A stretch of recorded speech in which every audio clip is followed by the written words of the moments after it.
Alright guys, let's get busy talking about ovarian cancer. In this video, we're going to be talking about the overarching themes of ovarian cancer, and then we're going to break down into tables to get the nitty-gritty details that you need to know for test day that correspond to the various types of ovarian cancers. So let's start out by talking about the pathophysiology, which is going to be neoplastic transformation of ovarian tissue.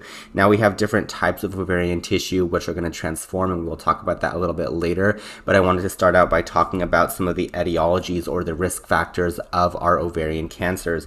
So it's going to be the most common adnexal mass in our females greater than 55. So this is going to be a diagnosis you're usually expecting in someone who's a postmenopausal female. It's not always going to be that way, but that's what I want you guys to be compartmentalizing ovarian cancer as.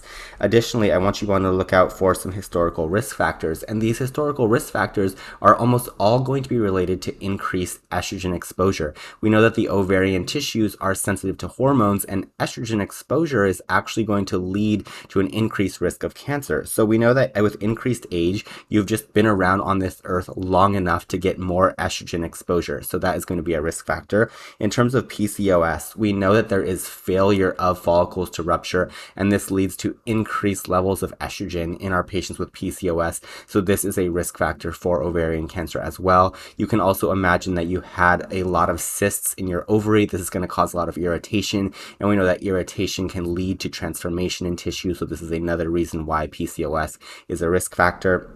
In terms of endometriosis, we know that endometriosis is uterine tissue that has migrated out of the endometrium, and it can get stuck on the ovaries, and it can form these things called chocolate cysts. They can be really irritative, and also they're going to be sensitive to changes in hormones as well. So it's kind of getting this double whammy. We're getting estrogen that's going to cause this uterine tissue to grow, and it's going to irritate the ovary more, and it's going to lead to an increased risk of cancer. And then finally, infertility. We know that pregnancy is protective against a lot of our female cancers because it is a period when we are not being exposed to quite as much estrogen, because we know that progesterone is going to dominate the period of pregnancy, and so pregnancy you can think of as a protective factor against ovarian cancer.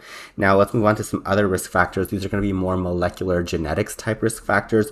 So we have our BRCA1 or 2 mutations. We know that BRCA is a tumor suppressor gene. Specifically, it is a caretaker gene, so it is going to help repair DNA in cells that have undergone DNA damage, and this is going to be protective against ovarian cancer. We have Lynch syndrome, which is going to be a risk factor, and Lynch syndrome is a collective group of cancers that affect people, and Lynch syndrome is going to be inherited. So if you know you have a family history of Lynch syndrome with things like colon cancer and ovarian cancer, that would be something in a vignette that might lead you to an increased risk factor for ovarian cancer. And finally, we have CA125, which stands for cancer antigen 125, and this is a really useful protein marker for sensing how well an ovarian tumor is responding to therapy. So if ovarian tumors are responding well, this level will go down. However, if they are not responding well, this level will go up. So it's useful as a prognostic factor, and it's less useful as a diagnostic factor. That's something they like to ask about on test day. Lastly, let's talk about some protective factors. So these are going to be multiparity, breastfeeding,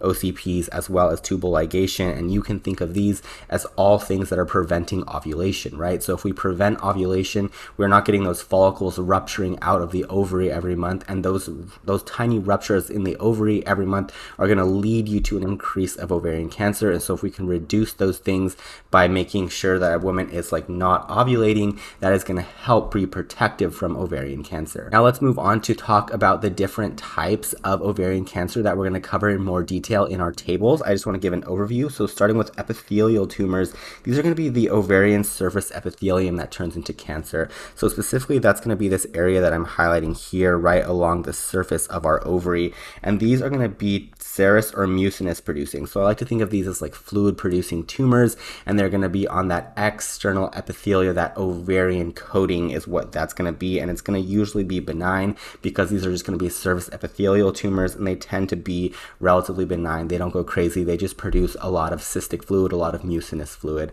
as opposed to, let's talk about our germ cell tumors, which are going to be coming from our primordial germ cells. So our primordial germ cells in this diagram, which I'm going to highlight in gray here, are these little eggs. And so the little eggs are what are actually going to turn into cancer. And we know that these are really multipotent cells. So they have the ability to transform into a variety of things because they are largely undifferentiated. So we can get things like yolk sac tumors, which are going to be made of extra embryonic tissue, teratomas, which are going to be made of somatic tissues, and then dysgerminomas, which are going to be made of undifferentiated cells. They're completely plastic. They can pretty much turn into anything at this point. And so it's important to know that these types of cells are going to be more likely to be benign or malignant depending on what they turn into. And then finally, we have our sex cord tumors, which are going to be made largely of follicle or stroma. And when I refer to follicle or stroma, I refer to the part that is surrounding the egg. So these would be the granulosa cells that support the developing follicle, and then stroma is going to be the part of the ovary here that is supportive and also making some hormones. So this can be Sertoli or granulosa cells, and the stromal variants, which are going to be the portions here inside the stroma, are going to be composed of fibroblasts or primitive gonadal stroma, whereas the ones that are in the follicle are going to be mainly granulosa cells, Sertoli cells, theca lutein cells, things like that. And then these can be benign or malignant as well. And then I just want to wrap up with the incidence with our endometrial, then ovarian, and then cervical in the order of most common cancers affecting our female patients. So stay tuned for our tables, and we'll get into more detail on each of these cancer types.